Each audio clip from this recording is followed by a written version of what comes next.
Hello, ഇതെന്തും എല്ലാരും കുരിശി തറച്ചു വെച്ചേക്കുന്നത്? അയ്യോ, കുരിശി തറച്ച് കുറെ പേര് ഷാനവാസ് ആദ്യമേ ഇഞ്ഞ് മാറി. പിന്നെ അത് കഴിഞ്ഞ് എല്ലാരും ഇഞ്ഞ് മാറി. ഭയങ്കര ടാസ്കാടാ അത്. ടിക്കറ്റ് പിന്നാലുള്ള ടാസ്കാ? ആ, ടിക്കറ്റിന്റെ ടാസ്കാ. പക്ഷെ എല്ലാരും ഇഞ്ഞ് ഇറങ്ങി ഒന്നോ രണ്ടോ പേരൊക്കെ ഉള്ളു. ഭയങ്കര ടാസ്ക്. കൈയെല്ലാം പോയി ഓരോത്തിനെ എടുത്ത് നൂറ നിക്കുന്നല്ലേ ആണുങ്ങൾ ഔട്ടായിട്ടും. അല്ല, പൊക്കിയെടുത്താ തറയെ കിടത്തിയത്. ആ, പൊക്കിയെടുത്താ തറയെ കിടത്തിയത്. വേറെന്തോണ്ട് വിശേഷം? വേറെന്തോണ്ട് വിശേഷം എന്ന് പറഞ്ഞാൽ ഇപ്രാവശ്യം 3 പേരാ ക്യാപ്റ്റന്മാര്. 3 ക്യാപ്റ്റനാ? നിവിൻ, ആര്യൻ, അക്കൂർ. അവരെല്ലാം ടീം അവരൊരുമിച്ചല്ലേ ഇരുന്ന കാര്യം പറഞ്ഞു. അത് ബിഗ് ബോസിന് മനസ്സിലായതുകൊണ്ട് 3 പേരെയും കൂടെ അങ്ങ് ഇട്ട് ഒരുമിച്ച്. ഒരുമിച്ചിട്ടാ? ആ, ഒരു ഗ്രൂപ്പായിട്ട്. അത് മാത്രമല്ലല്ലോ, നോമിനേഷനിൽ എന്തുകൊണ്ടൊക്കെ വ്യത്യാസം ഉണ്ടല്ലോ. നിന്നോണ്ട് ഇരുന്നോണ്ട് കിടന്നോണ്ടൊക്കെ നോമിനേറ്റ് ചെയ്യാൻ. അങ്ങനൊന്നുമല്ല, ഇരുന്നോണ്ടേ ചെയ്യാവൂ. എന്നാൽ നിന്നോണ്ടും കിടന്നോണ്ടും ഒന്നും ചെയ്യാക്കത്തില്ല. നമ്മള് ഭ്രമമുണ്ട്, നമ്മള് വേറെ ഒന്നും കണ്ടില്ല. അല്ല, ഞാനിതൊന്നും കാണുന്നില്ല. പക്ഷെ അനീഷ് ആരാധകർ ഒരു കാര്യം ചോദിച്ചു. എന്തുവാ? അവര് പറഞ്ഞ് കഴിഞ്ഞ ദിവസം അനീഷിനെ ജയിലിലിട്ടത്, അല്ല ജയിലിലിട്ടതിന് ശേഷം ബിഗ് ബോസ് ബോർഡ് കൊണ്ടുവച്ചത് അനീഷ് ഈ ജയിലിന്റെ ഐശ്വര്യമൊന്നും. അങ്ങനെ അനീഷ് ആരാധകർ അസ്വസ്ഥരാണ്.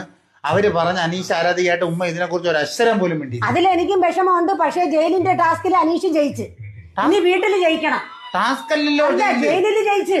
ആ, ജയിലിൽ ജയിച്ചില്ല, അടുത്ത വീട്ടിൽ ജയിക്കണം. വീട്ടിൽ ജയിക്കണം. അതിനല്ലേ നമ്മൾ കാത്തിരിക്കുന്നത്. വീട്ടിൽ അനീഷ് ജയിക്കുമെന്നാ നിങ്ങൾ ഇപ്പോഴും പറയുന്നത്. ആ, അമ്മ എന്തിനാ അമ്മ ആരാധിക്കും? നിങ്ങൾ ഷാനവാസിനെ സപ്പോർട്ട് ചെയ്യുമ്പോ? ഷാനവാസിനെ ഇഷ്ടമാടാ. കളിച്ച് ജയിക്കുന്ന ഒരു ഭയങ്കരമായ കട്ടിയായ ടാസ്കുകളാണ് നീ കൊടുക്കുന്നത്. അതിൽ കളിച്ച് ജയിക്കുന്നവരല്ലേ ജയിക്കും. ഷാനവാസ് ഇന്നത്തെ ടാസ്ക് ഇങ്ങനെ ഔട്ടായി?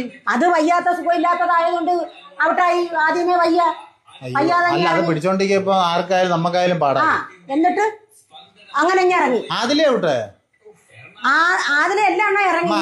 അനുമോളെ കുറിച്ച് 2 വാക്ക് പൊക്കി അടിയുമ്പോ?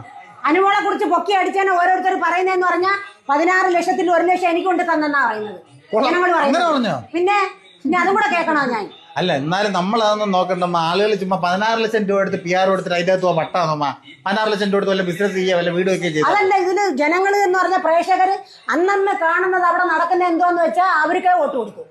അതാണ് എന്റെ വിശ്വാസം. ആണ്. പിന്നെ ഞാനാണെങ്കിൽ അങ്ങനെ ചെയ്യത്തുള്ളൂ. അന്നന്ന് അതിൽ നടക്കുന്നത് അനീഷിനെ മാറ്റി പിടിക്കാനുള്ള യാതൊരുവിധ ഉദ്ദേശവും നിങ്ങൾക്കില്ല? അനീഷിന്റെ ആരാധികയല്ലേ ഞാൻ.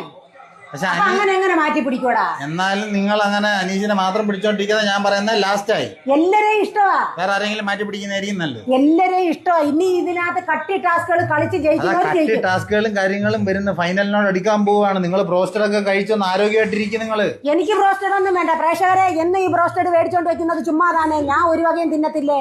ഇവൻ വെറുതെ ബ്രോസ്റ്റഡ് മേടിച്ചോണ്ട് വെച്ച് ഉമ്മ കൊടുക്കുന്നെന്ന് കാണിക്കാനാ. ഉമ്മാക്ക് കൊടുക്കും. ഉമ്മ അങ്ങനെ പറയല്ലമ്മ. എനിക്ക് മേടിച്ചോണ്ട് വന്നേന്ന് ഒരു പീസ് നിങ്ങൾക്ക് തരാന്നേ. അതാ, അവനിക്ക് മേടിച്ചോണ്ട് വന്ന് തിന്നുന്നേ. ഞാൻ കഞ്ഞിയാന്നേ കുടിക്കുന്നത്. അമ്മ ഒരുപാടാവുന്നു കേട്ടോ. എന്നെ നിങ്ങൾ ഒരുപാട് ഇത് പറയുന്നു. ഞാൻ ഒന്നും പറയുന്നില്ല. നീ ഉള്ളോണ്ടല്ലേ ഈ വീഡിയോ എടുക്കുന്നത്. സത്യമായിട്ട് ഞാൻ ഈ വീഡിയോ